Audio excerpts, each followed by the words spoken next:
Hey, what's up guys? My name is Cheeseburgers Man. Thanks for watching my first video and I hope you enjoy it. Super Mario needs no introduction. He is the Italian plumber that saves Princess Peach, well, for the most part, in almost every game that he is in. But now we have the ability to create our own adventures that we can put Mario in. The game that I'm speaking of is called Super Mario Maker 2. But how did this game come to be? Why did Nintendo make a game that allows you the ability to create games with unlimited content? How did Super Mario Maker come to fruition, you ask? That's a good question. I would have to say the hacking community for Super Mario World influenced Nintendo to create Super Mario Maker 1 and 2. But before we get to that, let's talk about what makes Super Mario Maker 2 so great. There are 5 different types of Mario games that you can create with periodical updates. There is Super Mario World that came out for the Nintendo Entertainment System that they skipped Super Mario Bros. 2, which was Doki Doki Panic in Japan, which could quite possibly be the reason, but they included Super Mario Bros. 3. And of course my favorite, Super Mario World, that debuted in Super Nintendo Entertainment System. The last 2 games are Super Mario World, which debuted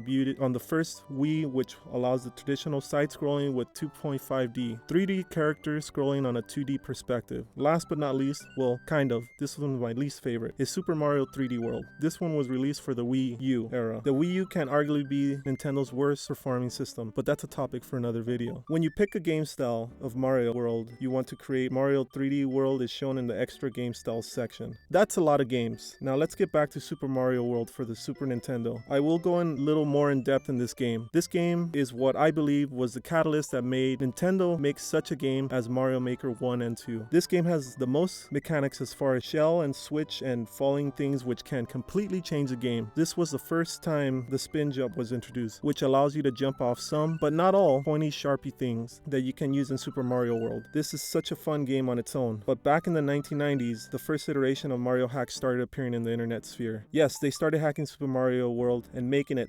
super freaking hard.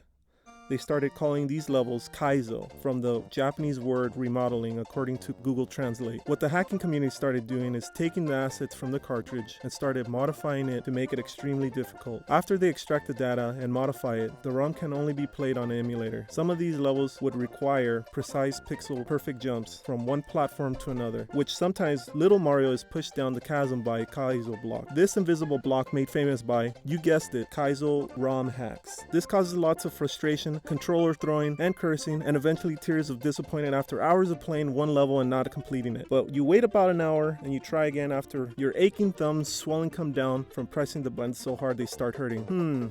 Not really. Shell jumping is also made popular by super difficult Kaizo levels, when Mario throws a shell against the wall only to jump off of it, allowing Mario to reach higher ground, and has caused many broken controllers around the world. P-switch jumping is another technique used in Kaizo ROM hacks, where Mario jumps with a P-switch and drops it in midair only to jump off of it, allows him to jump higher or to simply jump a wider gap within a level. One of the first Kaizo hacks made popular by YouTube was Super Kaizo World, made by T. Takemoto. The videos I found are from 2007, but the comments say that this video is a re-upload. The originals were taken down by Nintendo for copyright infringement. Although I was unable to find the lawsuit that Nintendo filed against the hacker, Nintendo has put copyright strikes on whoever uploads hacks with Kaizo World in the early to mid 2000s. Around this time, ROM hacks grew in popularity. Unable to make any money off these free ROM hacks, Nintendo a couple years later released Super Mario Maker to canonize the idea. Coincidence? I think not. When consumers have a choice of buying their content, they will, but when there's no alternative, they will find a way. In this case, make hacks of the beloved plumber. Since there was no legal way to make new Mario games, the hackers just made their own. This reminds me when iTunes reduced piracy. Who can say it better than Steve Jobs himself? We believe that 80% of the people stealing stuff don't want to. There's just no legal alternative. So we said, let's create a legal alternative to this. Everybody wins, music company wins, the artists win, Apple wins, and the user wins, because he gets a better service and doesn't have to be a thief. Well said, Mr. Jobs. This goes for Mario games as well. Why hack if you can make levels with Mario Maker? Nintendo themselves borrowed some ideas from the hacking community. The on-off blocks are not found in Super Mario World. There are on-off switches, but they only control other aspects of the game. One of my favorite ROM hacks is Grand Poo World 2, one of the hardest and most fun and recent Mario hacks made by Barbarous King. You can find many speedruns by many prominent streamers such as Ryukar, Grand Pooh Bear, and Pangaea Panga, to name a few. We can still see the disdain by Nintendo deleting levels on Mario Maker Maker 2 made by Grand Pooh Bear that are extremely difficult for no apparent reason, only telling him that it was inappropriate or harmful. How can you make a level harmful or inappropriate? I don't know. If there weren't any ROM hackers that made levels, we would be sad and have no Mario Maker 1 or 2. Well, as long as there is money to be made by Mario, Nintendo will continue to make games, and for that we thank you, Nintendo, and we thank you, the hacking community. That's all, folks. If you like it, give it a like, and if you really liked it, hit that sub button. Thanks again for watching.